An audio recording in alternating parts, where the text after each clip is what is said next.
The musicians are given the freedom of choice to approach this music in an extremely democratic and freedom-driven kind of way, where they are able to pick and choose what they see on the page that they actually want to play and when.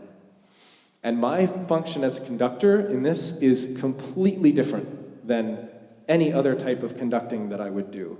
I am transformed from having any direct connection to what the musicians are all doing into basically a clock.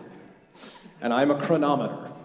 And what Cage has asked me to do is to alter the flow of time so that certain minutes are faster or slower than others. And on this, you see that there is a single score page from the Cage Concert for Piano and Orchestra for the cello part.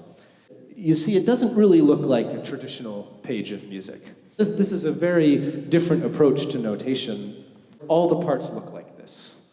They're all notated in this way for every instrument in the small orchestra that we'll have assembled tonight. What's more than that, you can pick and choose which parts you want to be a part of the performance. So you don't necessarily have to have cello, even though there's a part for cello. The only instrument you actually have to have, according to John Cage, is the piano. And if you have just the piano, it is simply titled Concert for Piano. And if you have any more than the piano, it's Concert for Piano and Orchestra.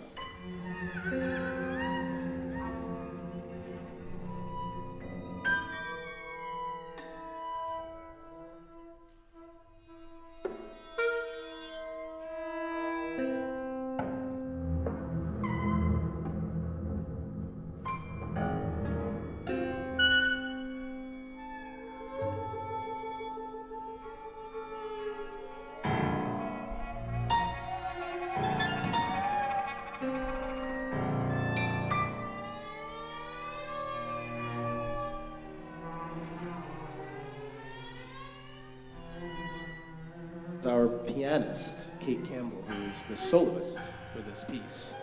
Her part is much different than the rest of these instrumental parts, and there's really almost no way for her to have approached it without some kind of advanced plan. Whereas the rest of the musicians on stage are freely choosing between this information and kind of reinventing it from performance to performance. And so she has actually created a structure to fit in with. So for us as the musicians on stage, and also for Antoine as the dancer, that is the one stable element that after a few days of rehearsal, we're now acquainted with and we know how to latch onto. And add to that the layer that John Cage wrote the music, and then Merce Cunningham conceived of a dance piece to accompany it. But when they did that, they approached it from what became their standard working method for a time, which was to imagine that the music and the dance could be completely disconnected. They did not have to exist in relation to each other. And this is something that Antoine, of course, knows from his own connection with Cunningham and that entire tradition. How then, if you know that the music is constantly going to change and be something else, and it's never going to be the same performance twice, how then do you go about conceiving of a dance that will partner with that in any way whatsoever?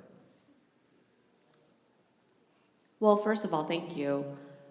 You have to remember the first approach with John Cage's work is, so my first time experiencing his work was when I was at Cal Arts. I mean, it's just a very different artistic way of approaching the music. And so you have to be able to approach it without fear.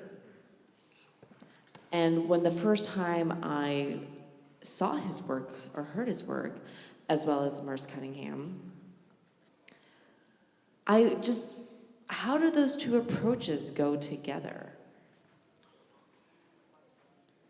And and that was really interesting to me, right? To have all these different approaches, and particularly with Cunningham and what they're coming up with in the choreography, and not knowing what is coming next, what is coming first, and the order of which it's going to be in. And then the music itself, the same way, and then having to, for all of it to come together. So it was really interesting to me. And I'm trying to capture how it's all technically related. For me, especially as a deaf person, I need to use my deaf instinct and respond to what I feel in terms of the music. So people sometimes would ask me, you know, what is that? What is a deaf instinct? What do you mean by that? You know, everyone's familiar with the term mother instinct, right? Like having that motherly instinct or an animal instinct. It's the same thing. It's the deaf instinct. So it's my spidey sense. It's what I like to refer to as that. In this project, I would like to bring that approach to it from what I feel within the music. Because if I do follow Cunningham's choreography, it's not going to be true in terms of the flow, you know, whether it's becoming like fire or water. And so trying to have that theme. And I take that theme and I present my work through the movement.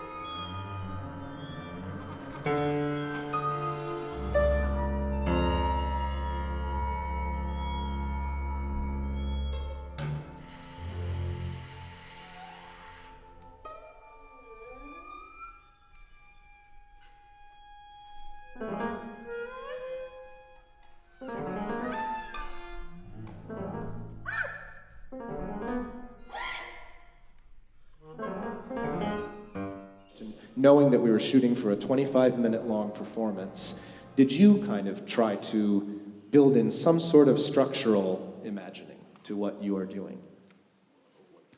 I mean, luckily I could read some music.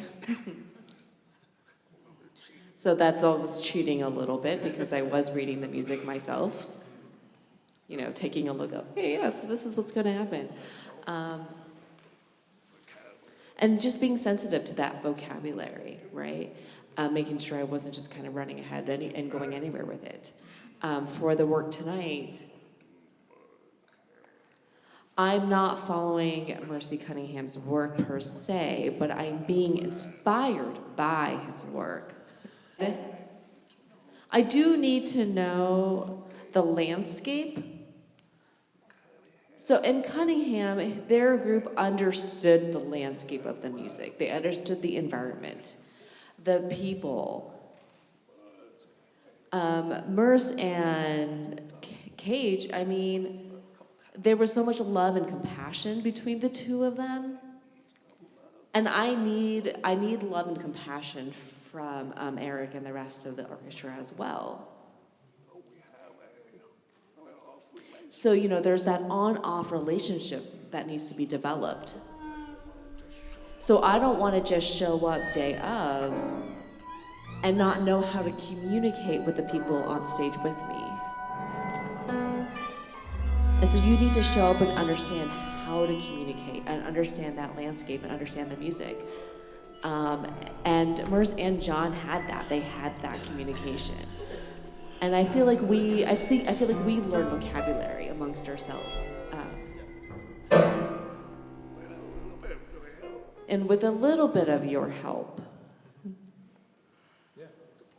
I mean, this is not originally the plan. However,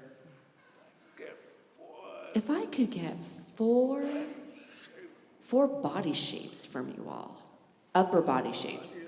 Can you show me 4 upper body shapes right now? All right, got one right here. Got one in the back, all right. All right, okay, hand with the palm out.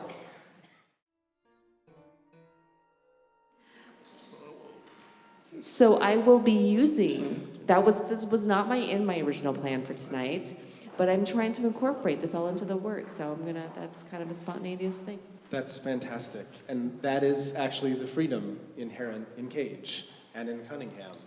This idea that the piece, because of how it's built, has the flexibility to evolve differently from moment to moment and performance to performance. So now you're all part of the performance. Thank you for that.